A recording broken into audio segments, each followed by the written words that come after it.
Have you ever looked back at your life and wondered how much of where you are today is because you made good decisions and how much of it is just pure blind luck? Because that's something I've been thinking about quite a lot recently. When I started this YouTube channel, The Compounding Project, I thought that I'd spend most of my time talking about investing, ISAs, index funds, pensions, all of the obvious finance topics that you likely see a lot on this platform.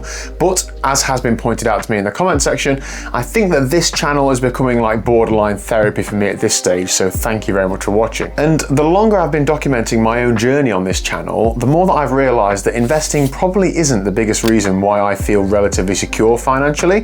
When I look back at the last 15 years or so of my life, I don't think that there's one amazing financial decision that has changed my life. Instead, I think what's made the biggest difference is that I've somehow managed to avoid making a handful of really expensive mistakes. Now, sure, I have made some from time to time, but I think that I've avoided the majority of them. And now, before anybody clicks off thinking this is going to be one of those videos where I pretend that I've got my life all figured out, I definitely haven't. And so this video shouldn't be considered financial advice for yourself. Remember that when you're investing, you should do your own research and your capital is at risk.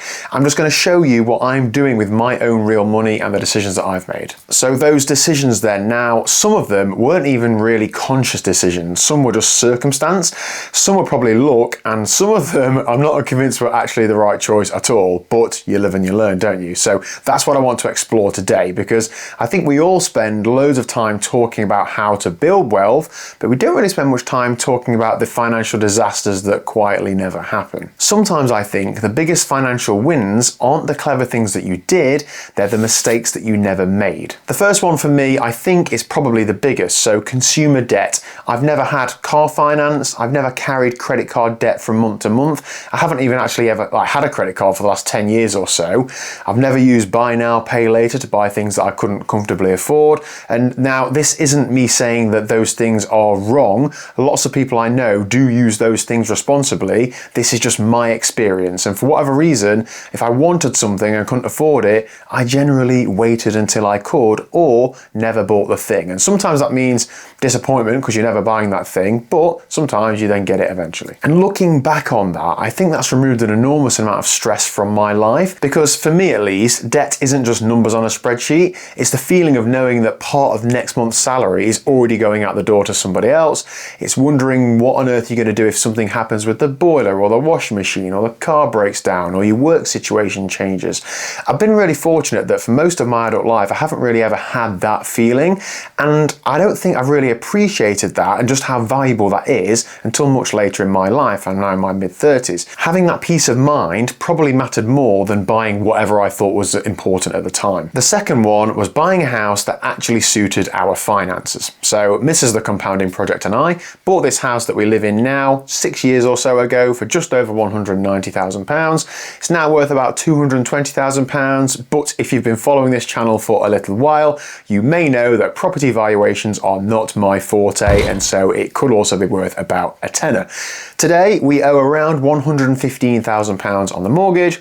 When we bought this house, our combined income was somewhere around £65,000 a year. Fast forward a few years though, our combined income now is somewhere between £80,000 and £85,000 a year. Could we have stretched ourselves more when buying this property? Yes, absolutely. The bank would have definitely lent us more money, and there were definitely nicer houses or in nicer areas than the one that we ended up living in. We absolutely looked at a few as well. You know, bigger houses, nicer areas, the sorts of houses where, well, when I took Mrs. The Compounding Project in, she's immediately starting, imagining where all the furniture that we don't own is going to go, and me doing the same with bikes in a bike room and so on. And it is really tempting in that situation. We did look at some more expensive properties because everybody, particularly on social media, seems to keep naturally moving up. Bigger mortgage, bigger house, bigger monthly payment, but we didn't. And looking back, I am incredibly glad that we didn't.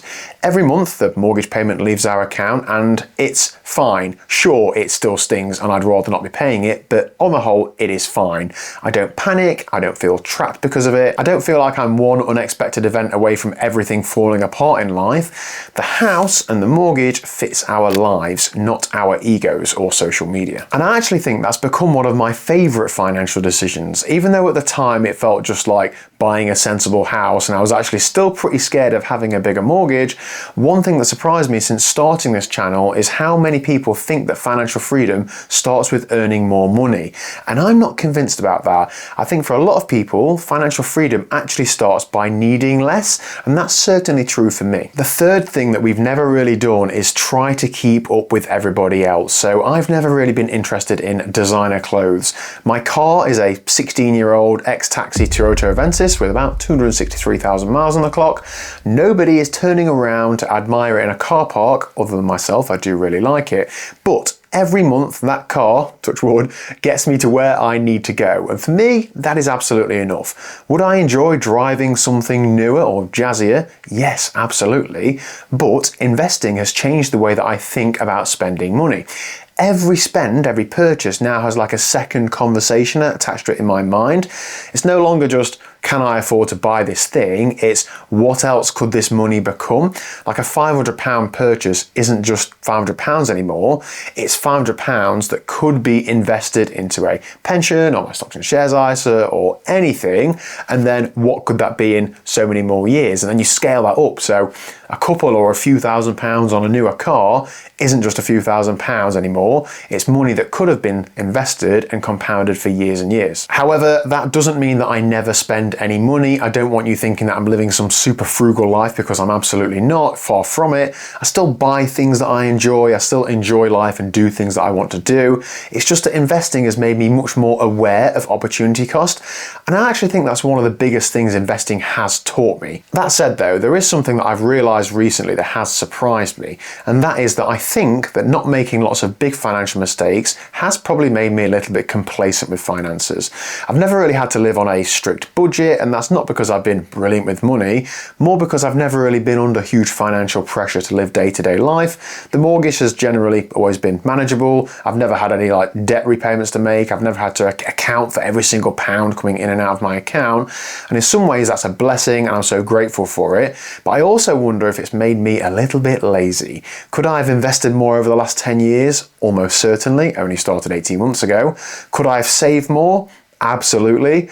Have I wasted money simply because I wasn't paying enough attention? Subscriptions and other outgoings? Yeah, absolutely. And that's something I've been thinking about a lot, because avoiding financial disasters isn't the same thing as making every financial decision brilliantly. They are different things. And I think I've been quite good at avoiding the big mistakes, but I don't always think I've been brilliant at optimizing the small ones. Another decision that I'm still not really sure about, but I can't change, is university. So I didn't go to university. On paper, that means that yes, I avoided student debt. Great. I even though still did enjoy the nightlife, as most of my friends did go to university and I'll just go and crash on their Tuesday nights, night outs and so on. However, I'm not convinced that that automatically makes it the right decision, because maybe I'd have gone into a completely different career. Maybe I'd have discovered something that I absolutely loved. Maybe I'd have earned far more than I ever have up to yet now. Or maybe I'd have ended up exactly where I am now, only with a student loan and scarred memories of Sambuca. I don't really know. I think that's important though, because sometimes we look back and we convince ourselves that every decision we made was obviously the correct one. Life doesn't really work out like that. Sometimes there isn't a right answer, just different outcomes. And I think that's true for quite a few of the decisions that I've talked about today. The biggest thing that's changed for me recently isn't actually about investing, it's more about perspective. Earlier this year, I lost one of my real closest friends, and it was genuinely one of those moments that forced me to think differently about time. I realized that none of us actually know how long we've got. He was 38 with 3 children and a whole lot of life ahead of him, and that doesn't make me want to stop investing. Far from it. I still want to try and become mortgage free at some point in my life. I still want, proper true financial independence and options later in life. I'd love to retire at some point if life ever allows it. But it has also made me realize that I don't want to optimize every single financial decision so much that I forget to actually enjoy my life. I don't want to spend 30 years preparing to live. I want to build a future without sacrificing the present. So yes, I still invest what I can every month. I still think about what I spend, but I also want holidays, experiences, time with the people I care about, because ultimately that is what money is supposed to be for, right? Not to sit in an account forever and just be numbers on a screen, but to use it to buy freedom, to to reduce stress, to give me choices. When I started thinking about this video, I initially thought it was going to be about the mistakes that I didn't make, but actually I think it's about something much bigger. When I look back, the common thread isn't really money, it's stress. So not having consumer debt reduced stress. Buying a house within our means reduced stress. Not trying to impress other people reduced stress. None of those decisions made me wealthy overnight. I'm still just a normal bloke in his 30s trying to build investments and ultimately trying to build a better future just 1 month at a time. Those things though did give me something that is incredibly difficult to put a price on, and that is peace of mind. I think that's probably the biggest lesson that I've taken from all of this, in honesty, because my goal was never to become the richest person in the room. It was though to become somebody who just worries a little less about money. And when I look back at the last 15 years or so of my life, I'd still love to know how much of where I'm at today is because I made good decisions, and how much where I'm at today is because I was just lucky enough to not make the really silly, expensive, bad ones. Honestly, it's probably a bit of both in reality, isn't it? And maybe that is okay, because none of us get to rewrite the decisions that we've already made. All we can do is make the next one a little bit more thoughtfully than the last. But I would love to know your answer to this question as well. So not necessarily the biggest money mistakes you've made, but perhaps the ones that you didn't make. How did it come about and how did you avoid it? I've got a feeling there's going to be some interesting stories in the comment section. So as always, I'm Daniel. This is The Compounding Project. Thank you very much for watching. Please do hit subscribe if you haven't already, and I'll see you again very soon.